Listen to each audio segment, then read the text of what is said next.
आप हत्यारे हो, बलात्कारी हो, माफिया हो, अगर भारतीय जनता पार्टी में चले जाओ, उनकी वॉशिंग मशीन में एक तरफ से डाल करके दूसरे तरफ से क्लीन चिट होकर के आप निकल जाएंगे। योगी आदित्यनाथ ने तो सदन के अंदर कहा था कि माफियाओं को मिट्टी में मिला देंगे, लेकिन अभी तक योगी के बिरादरी के एक के माफिया के घर पर न तो बुलडोजर चला, न तो उसका इनकाउंटर चला। जब से योगी के नेतृत्व में सरकार बनी है, 183 लोगों का फेक इनकाउंटर हुआ है। जैसे अतीक और अशरफ दोनों भाइयों की हत्या प्रायोजित तरीके से प्री प्लान योजना के तहत करा दिया गया। मैं ये भी मांग करूंगा कि ब्रजभूषण शरण सिंह का नार्को टेस्ट होना चाहिए, ब्रेन मैपिंग टेस्ट होना चाहिए, लाइव डिटेक्टर टेस्ट होना चाहिए। अगर ये दोषी हैं तो इनको तत्काल गिरफ्तार करके जेल में डालना चाहिए। ब्रजभूषण शरण सिंह ये अपराधी और माफिया हैं, उनके खिलाफ तमाम लोग हैं कि बोलने की हिम्मत नहीं जुटा पाते हैं। एक तो सरकार का संरक्षण प्राप्त है, भारतीय जनता पार्टी की सरकार ने 61 जो है अपराधियों की, माफियाओं की सूची जारी किया है। सूची को देखने से लग रहा है कि योगी आदित्यनाथ अपने बिरादरी के अपराधियों को खुला संरक्षण दे रहे हैं। योगी के बिरादरी के एक भी माफिया, एक भी अपराधी के संस्थान पर, प्रतिष्ठान पर, उसके घर पर बुलडोजर नहीं चला, उसका इनकाउंटर नहीं हुआ। थाने में भी जाइए, FIR दर्ज कराने तो गाली दे करके लोगों को भगा दिया जाता है कि साले ठाकुर के खिलाफ आए हो मुकदमा कायम कराने। तो योगी आदित्यनाथ खुल करके जो है जातिवाद का तांडव करा रहे हैं। योगी आदित्यनाथ जी संत नहीं।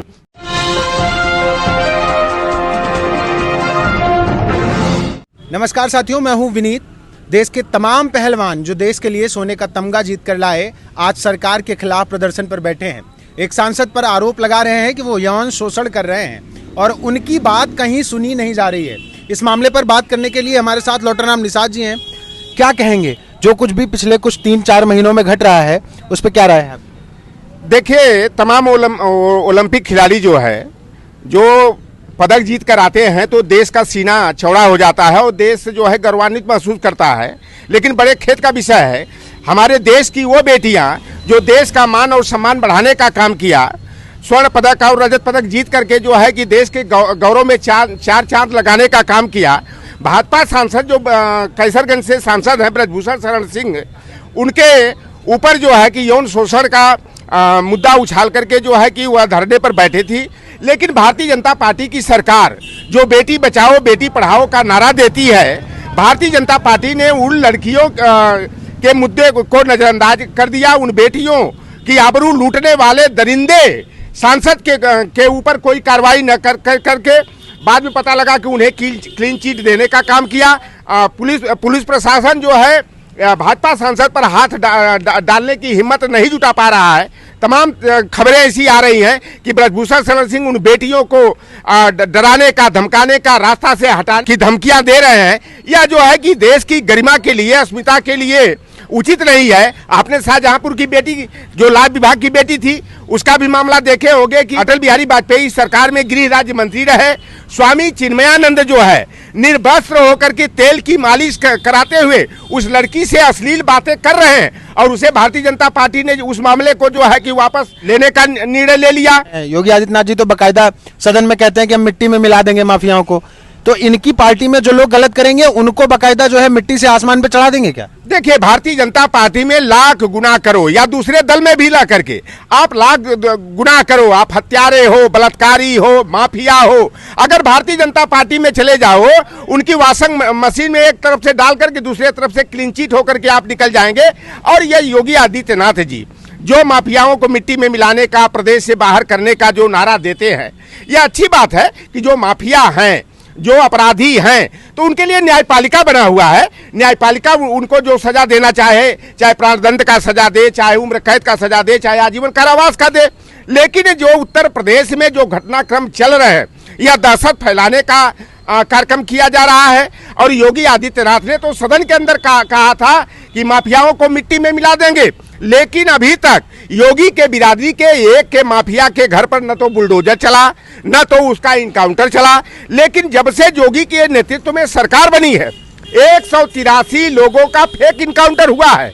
43 ऐसे लोगों का इनकाउंटर पुलिस कस्टडी और न्यायिक हिरासत में हुआ है।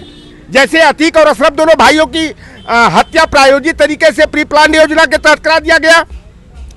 मान लीजिए कि अतीक और अशरफ अपराधी थे, हत्यारे थे, तो दंड देने का काम पुलिस के अधिकार क्षेत्र में नहीं है, एसटीएफ के अधिकार क्षेत्र में नहीं है। अगर 2 माफिया को उन्होंने रास्ते से हटाया तो 3 अपराधियों को उन्होंने तो पैदा करने का काम किया। तो यह अपराध मुक्त और माफिया मुक्त यह प्रदेश बनाने की बजाय जो है, या तो अपराधियों का जन्म देने का यह काम कर रहे हैं। और न्यायपालिका को जो अशरफ और अतीक के साथ जो घटनाक्रम हुआ है, न्यायपालिका को स्वतः संज्ञान लेकर के जो है, और जो भी दोषी पुलिसकर्मी है उनके निलंबन से काम नहीं चलेगा, उनको नौकरी से बर्खास्त किया जाना चाहिए, 302 का मुकदमा कायम होना चाहिए। इतना बड़ा काम अगर हो सकता है, आप जो आरोप लगा रहे हैं सच है कि झूठ, उसको वो जांच का विषय है। लेकिन क्या ब्रजभूषण शरण सिंह को जरा भी डर नहीं लग रहा है? वो तो हंसते हुए दिखते हैं, वो कहते हैं मैंने कुछ किया ही नहीं है, यही लोग गलत। भाजपा के सांसद हैं और भारतीय जनता पार्टी ब्रजभूषण शरण सिंह के मुद्दे पर अगर चुप्पी साधे है तो यह समझिए कि यह देश की अस्मिता के साथ खिलवाड़ किया जा रहा है। और मेरी एक मांग यह भी है कि ब्रजभूषण शरण सिंह के ऊपर जो आरोप लगाया जा रहा है यह गलत है या सही है, लेकिन वह बेटियां इतनी गिरी हुई नहीं है जो देश के गौरव को बढ़ाने का काम किया। अगर उनके साथ जो है कि गलत नहीं हुआ है तो वह बेटियां अपनी आबरू उतरवाने का, अपनी इज्जत पर बट्टा लगवाने के लिए वह जंतर मंतर पर बैठ करके तमाम परेशानियां झेलने का वह काम नहीं करती। मैं यह भी मांग करूंगा कि ब्रजभूषण शरण सिंह का नार्को टेस्ट होना चाहिए, ब्रेन मैपिंग टेस्ट होना चाहिए, लाइव डिटेक्टर टेस्ट होना चाहिए। अगर ये दोषी हैं तो इनको तत्काल गिरफ्तार करके जेल में डालना चाहिए। जांच कमेटी भी कह रही है कि किसी ने इनके खिलाफ बयान नहीं दिया। ब्रजभूषण शरण सिंह एक से अपराधी और माफिया हैं, उनके खिलाफ तमाम लोग हैं कि बोलने की हिम्मत नहीं जुटा पाते हैं। एक तो सरकार का संरक्षण प्राप्त है, तो कौन जो है कि बलि का बकरा बनना चाहेगा। अभी भारतीय जनता पार्टी की सरकार ने 61 जो है अपराधियों की, माफियाओं की सूची जारी किया है, लेकिन उस सूची को देखकर आश्चर्य हुआ है। वह मिर्जापुर में अभी 1 महीना पहले जो खुलेआम जो हत्या करता है, जो माफिया जोगी के साथ बैठ करके फोटो खिंचवाता है, उस लिस्ट में उसका नाम नहीं, जौनपुर के किसी माफिया का नाम नहीं, सुल्तानपुर के किसी माफिया का नाम नहीं, बनारस के किसी माफिया का नाम नहीं। तो इस सूची को देखने से यह लग रहा है कि योगी आदित्यनाथ अपने बिरादरी के अपराधियों को, माफियाओं का सूची से नाम बाहर करा करके उनको खुला संरक्षण दे रहे हैं। अपनी जाति के अपराधियों को और माफियाओं को बढ़ावा देने का काम भाजपा वाले कहते हैं कि वो जातिवाद नहीं करते, भाजपा वाले जातिवाद नहीं करते। अच्छा, 183 लोग अभी तक जिन लोगों का फेक इनकाउंटर हुआ, तमाम लोगों के घरों पर बुलडोजर चला, तमाम लोगों की संपत्ति कुर्क कर दी गई। लेकिन मैं बता दूं कि मऊ में और जौनपुर में निषाद समाज के लोगों की संपत्ति कुर्क कर दी गई। आप इलाहाबाद प्रयागराज में जो है पाल की, प्रजापति की, पटेल की संपत्ति को कुर्क कर दिया गया। औरैया और कन्नौज में लोधी बिरादरी की संपत्ति को कुर्क किया गया। गाजियाबाद में, मेरठ में जाट और गुजर की संपत्ति को कुर्क किया गया। हमारे गाजीपुर जनपद में महेंद्र कुशवाहा और सुरेंद्र कुशवाहा की संपत्ति को कुर्क किया गया। और एक मिश्रा जी जो समाजवादी पार्टी से जुड़े थे, टिकट के गाजीपुर सदर से दावेदार भी थे, तो उनके भी मकान पर बुलडोजर चल गया। लेकिन अभी तक योगी के बिरादरी के एक भी माफिया, एक भी अपराधी के संस्थान पर, प्रतिष्ठान पर, उसके घर पर बुलडोजर नहीं चला, उसका इनकाउंटर नहीं हुआ, जिससे सिद्ध होता है कि योगी आदित्यनाथ का वह बयान हमें याद आता है कि योगी आदित्यनाथ ने कहा था, हमें गर्व है कि मैं क्षत्रिय कुल में पैदा हूं। तो यह उनका जातिवाद का दम्भ बोला था, उन्हें जातिवाद पर घमंड है। तो योगी आदित्यनाथ जो है खुल करके जो है जातिवाद कर रहे हैं, जातिवाद का नंगा नाच करा रहे हैं। और मैं बता दूं कि हेमंत सिंह यादव जो हमारा छात्र नेता था सतीश चंद्र डिग्री कॉलेज में बलिया में, योगी के बिरादरी के छात्र नेताओं ने पीट कर बेरहमी से हत्या कर दिया। लेकिन FIR दर्ज कराने में तमाम पापड़ बेलने पड़े। दुष्यंत कुमार धीमान जो कोरी बिरादरी के शिक्षक थे, अयोध्या में जो है कि जोगी के बिरादरी वालों ने पीट कर बेरहमी से मौत के घाट उतार दिया। लेकिन उन पर बुलडोजर नहीं चला, उन पर जो है कि पुलिसिया तांडव नहीं दिखाई दिया। तो जिससे सिद्ध होता है कि योगी की सरकार में उनकी जाति की मनबढ़ई बढ़ी है। उनके जाति के लोग जो है खुलेआम गुंडई कर रहे हैं। और थाने में भी जाइए FIR दर्ज कराने तो गाली दे करके लोगों को भगा दिया जाता है कि साले ठाकुर के खिलाफ आए हो मुकदमा कायम कराने।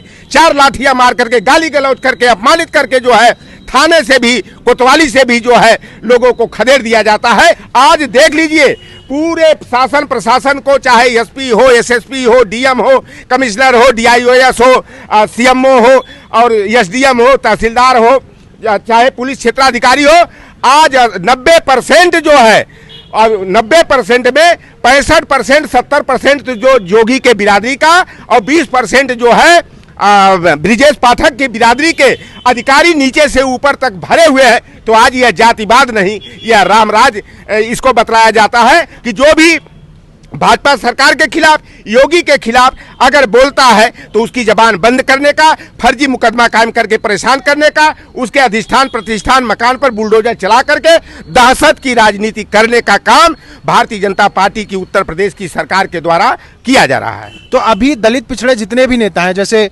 नीतीश और अखिलेश यादव जी की नीतीश कुमार जी की और अखिलेश यादव जी की मुलाकात हुई, साथ में तेजस्वी जी भी थे, क्या ये जो लॉबी बन रही है दलित पिछड़े नेताओं की, इससे 2024 के इलेक्शन पर कोई प्रभाव पड़ेगा? लोगों को ये जातिवाद समझ में आ रहा है कि बस आप कह रहे हैं? मैं तो कहता हूं कि अगर वास्तव में आप लोग सामाजिक न्याय को, लोकतंत्र को और संविधान को बचाने की अगर आपके अंदर लालसा है, मनसा है, तो कांग्रेस को भी दरकिनार करके आप लोगों को नहीं चलना होगा। उत्तर प्रदेश का जहां तक सवाल है, और आज के समय में यह समय का तकाजा है कि सारे गैर भाजपा दलों को अपना अहम का परित्याग करके प्रधानमंत्री कौन बनेगा बाद में उसका निर्धारण किया जाएगा। आज जरूरत है कि भारतीय जनता पार्टी को 2024 के चुनाव में कैसे सत्ता से बाहर किया जाए। जो पूरी बातचीत है उसका एक सार समझिए कि सामाजिक न्याय और ओबीसी, एससी, एसटी के अधिकार का जो हनन हो रहा है, उसकी जो लड़ाई है वो तमाम दलित पिछड़े नेताओं को एक होकर लड़नी पड़ेगी। तभी बृजभूषण शरण सिंह जैसे लोगों को आप आईना दिखा सकते हैं, वरना जब तक भारतीय जनता पार्टी सत्ता में है तब तक जितने भी सवर्ण गुंडे भी हैं उन पर हाथ नहीं डाला जाएगा, ऐसा लॉटन राम निषाद जी कह रहे हैं। बाकी बने रहिए हमारे साथ। चैनल को सब्सक्राइब नहीं किया तो सब्सक्राइब जरूर करिए, क्योंकि आप ही हमारी ताकत है। धन्यवाद।